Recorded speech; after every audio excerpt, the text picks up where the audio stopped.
yashatse gupropoza les intérêts kuko uno munsi ubutegetsi wari muri Amerika twese turabukurikirana. Mwarebye ukuntu Donald Trump yabwiye Zelensky ubushize kuri televiziyo amubwira ngo rega twege intambara yabaye ntaco turaboneramo, nta nyungu nimwe turaboneramo nk'abanyamerika kandi twashoyemo amafaranga menshi. Ni ukuvuga ubutegetsi buri muri Amerika uno munsi ni ubutegetsi buri profit oriented. Ni ukuvuga ni ubutegetsi buri gushaka inyungu za Amerika, inyungu zabo aho zava hose. Kongo uno munsi ikaba ifite ico Trump yabwiye Zelensky adafite: you don't have cards, tu n'as pas les cartes pour imposer ukuntu ibintu bigenda. Tshisekedi yamenye ko afite les minerais kandi Amerika ikeneye les minerais. Rero azana iyo proposition. Kuko la proposition si Amerika wasabye Kongo kudiringa nayo ibintu bijanye n'amabuye, ariko ni Kongo yatwaye proposition muri Amerika iteguye neza kugira ngo dususite l'intérêt y'abanyamerika yo kugira inyungu zabo iwacu. Kuko mu byo twizera abanyamerika ari umugabo wavuze ngo ntitugira ama illusion, nagara ama illusion. Le monde ifite abayiyoboye, ifite ama puissance mondiale uno munsi.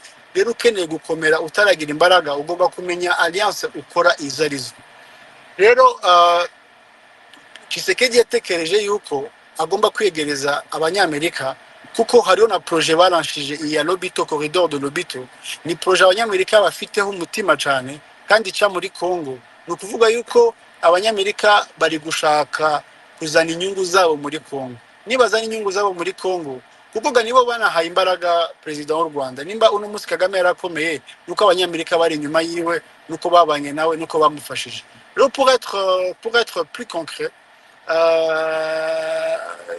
niho twagiye, niho turi kuja nk'ubutegetsi uno munsi kugira ngo tubashe kuzana abanyamerika bagere intérêt zabo.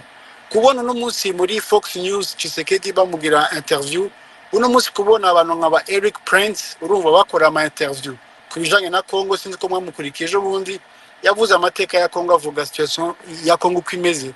Ubona yuko n'abantu bahaye bashaka gutegura Kongo nka future destination yabo, ahantu bashobora kuja gukora amadini. Kuko uno munsi hari abantu bari pragmatique mu butegetsi bwa Trump n'aba Elon Musk bari mu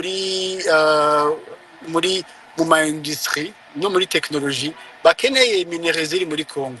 Rero je nibwira yuko iyi gahunda Tshisekedi yagiyemo yo gushaka kwatira les investissements américains ko bishobora gutuma abanyamerika bashaka guproteja les investissements zabo. Kuriya kuntu Trump yabwiye Zelensky amubwira ati ngo ebana intambara tuyivemo, turi kwihomberamo kandi dushobora kunguka, tuje muri exploitation minière ensemble, tuzovuga n'abarusiya turebe uko tubigera. Uno munsi nimba haje ubutegetsi buvuga ngo kubera iki habaho intambara kugira ngo dushobore kwiretrouva économiquement, kubera iki tutokora amadil ari clean. Sinzi muri Amerika hari impinduka nyinshi ziko ziraba, mwarabonye ukuntu bagiye bahagarika ama aid ya USAID. Urumva bigaragaza yuko bakeneye guca le cordon ombilical avec les régimes précédents. Uburyo Amerika yari gouverné Trump akeneye kwizana mu yindi aspect cyangwa perspective.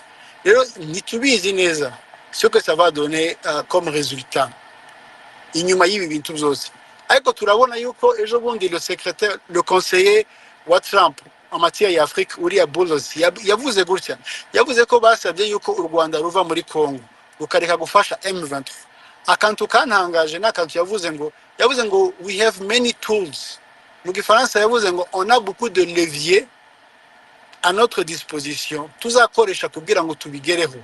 Ni ukuvuga ko Amerika iri décider gushaka solution kandi nta kintu kigoye kirimo kuko u Rwanda rudependa nabo, ça fait beaucoup d'années.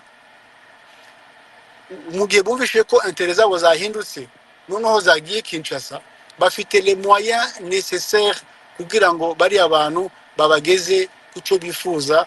Kuko no munsi urabona yuko hariho ikintu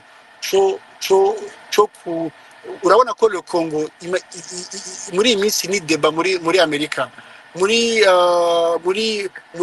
commission ya Congrès barafata umwanya bakavuga ku bintu bijanye na Congo. n'amafuti ari muri Congo bakayavuga. Kuko barabizi ko Congo irimo corruption nyinshi, barabizi ko Congo irimo amagroupe arme menshi.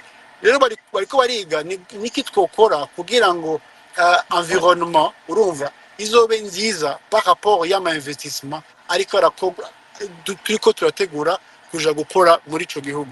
So kuri jewe ibya Qatar harabaye communiqué Qatar itandukanye na accord kubera yuko iriya document yabaye signé séparément, umwe wese yasinye document yiwe, ntago bakoze document imwe ngo bose bayisinyeho.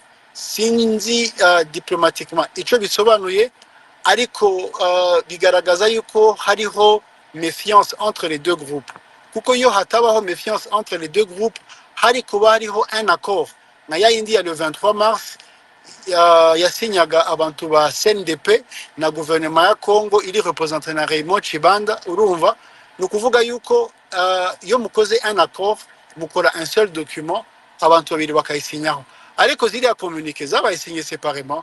Tituzi umwuka wari uhari mu biganiro bagiranye nabo, ari ikintu caje kungaragariza yuko harimo une forme de pression, nuko twumva yuko u Rwanda na Congo bahamagajwe muri Etats-Unis. Noneho ntibagiye Rwanda, ntibagiye Qatar, bahamagajwe muri Etats-Unis kuja gusinya un accord de principe ku bintu bijanye n'amahoro. Ngira ngo nibarangiza kwisinya tuzayibona, ariko urabona yuko ico Congo yifuzaga nuko ibiganiro byayo n'u Rwanda bikomeza, kuko uno munsi nka Congo turizera neza tudakekeranya yuko iriya mitwe yose ntibaho mu Rwanda ruba rurema imitwe rukayikoresha. Rero ni nayo mpamvu ari amakoro ya le 15 décembre 2024 yananiranye, kuko Rwanda